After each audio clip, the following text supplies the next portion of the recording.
Hello and welcome to the Daily Comic and Collectible, episode 573. Now today, the collectible of the day is the Toybiz Toys, Marvel Comics, Fantastic Four series, Johnny Storm, Human Torch, action figure with action platform. The youngest member of the Fantastic Four, Johnny Storm, tends to get a little hot-headed when fighting alongside his teammates as the Human Torch. Able to flame on and engulf himself entirely in fire, Johnny has also developed the ability to ignite only certain parts of his body when necessary. Precise control, coupled with the searing nova heat he can generate, makes Johnny Storm the hotshot member of his Cosmic Ray Spawn team.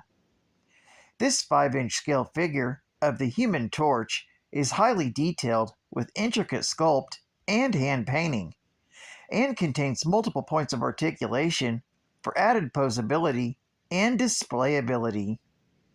Johnny even includes a Firestorm action platform, position figure on base with included foot pegs, and middle flame and outer circle of flames spin when the base is rolled forward. Comes on a blister card package and was released in 1996 by Toybiz Toys. Now, the comic of the day is Fantastic Four, Volume 1, issue number 365, with the cover date of June 1992. With story by Tom DeFalco, art by Paul Ryan, and cover by Paul Ryan. This story is titled, With Defeat Comes Death.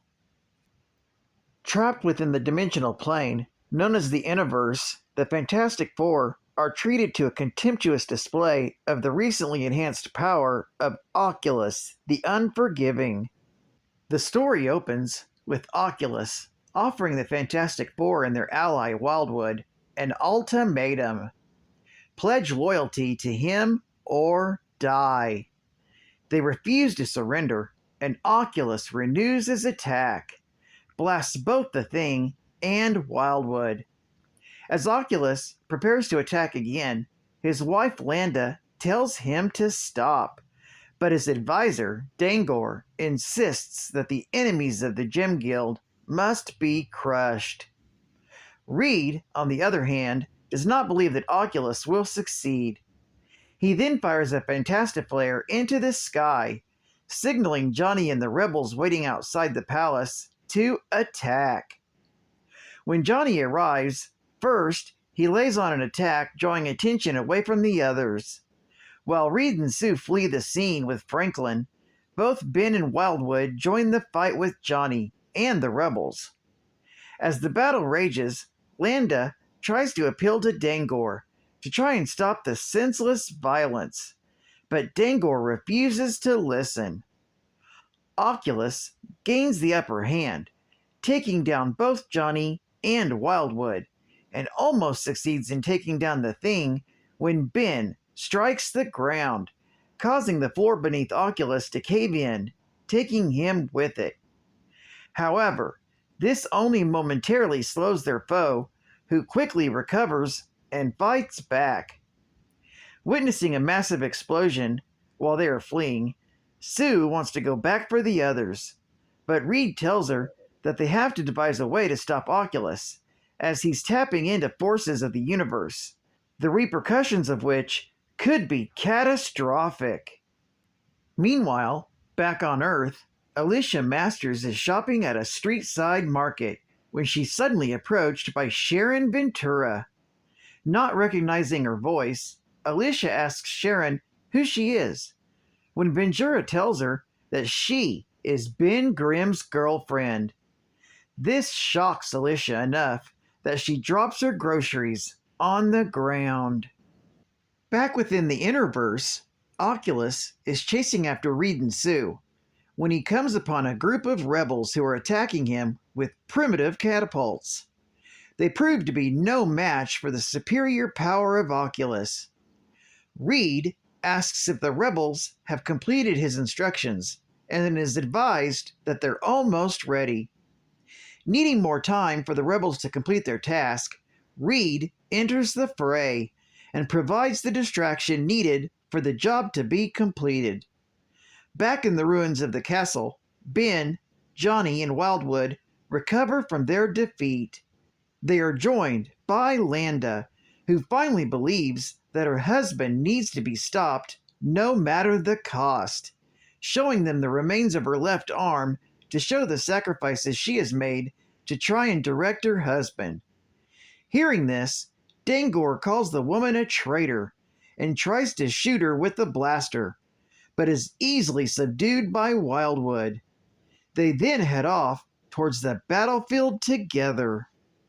At that moment, the rebels finish constructing Reed's backup weapon to defeat Oculus, a device that utilizes the gem's powers to create a negative force. Activating this device and training it on Oculus, the power generated is sufficient to force Oculus into an escape velocity, sending him out into space. With Oculus defeated, Reed and Sue are joined by the rest of the Fantastic Four.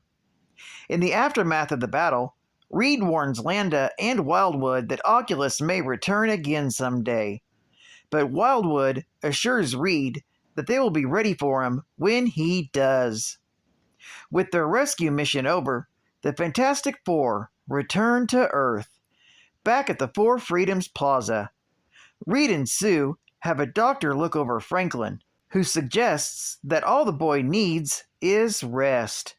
However, later, Reed worries that Oculus may have broken through the psychic bonds that have kept Franklin's mutant powers in check.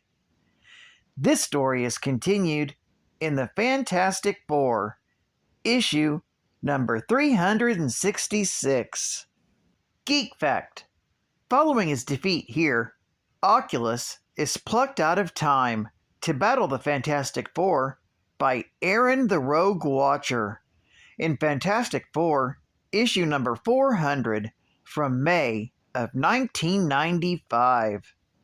Bonus Geek Fact: Reed worries that Oculus weakened the psychic barrier Franklin placed on his powers, since he intentionally placed them on himself in Fantastic Four, Volume 1, issue number 245, from August of 1982.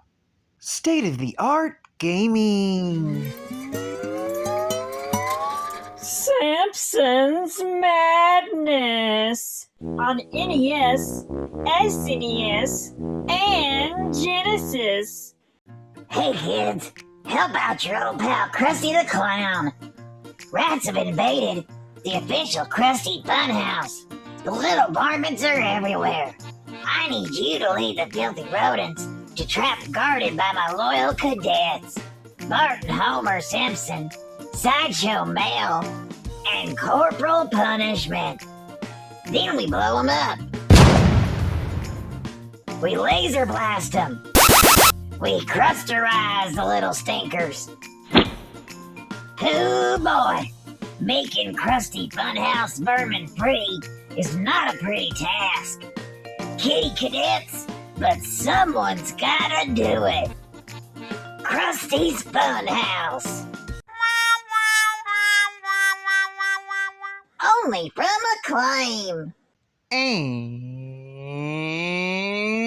final Geek Fact: Oculus is an alien who lives in an unidentified world that exists in the Interverse, a dimension that exists parallel to Earth's that is located by breaching the proper occupational frequency to allow passage between the distances between atoms and molecules that comprise of matter. An orphan, Oculus and his twin brother Wildwood lived on a world ruled by the Gem Guild, an upper-class society that utilized gem-talented to utilize the power of gems that ring their planet. As it turned out, Oculus was one such adept, and incidentally the most powerful.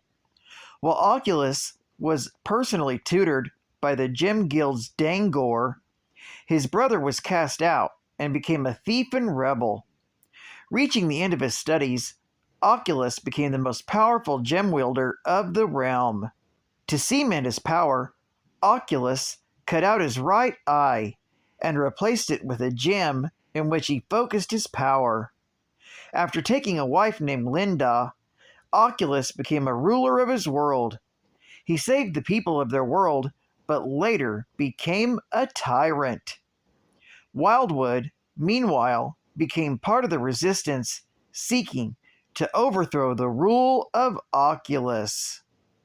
Well, I'd like to thank you for joining me for another Daily Comic and Collectible, and I hope to see you again Friday. This is Cat Fan Comics Man, and I'll catch you on the flip. Over and out.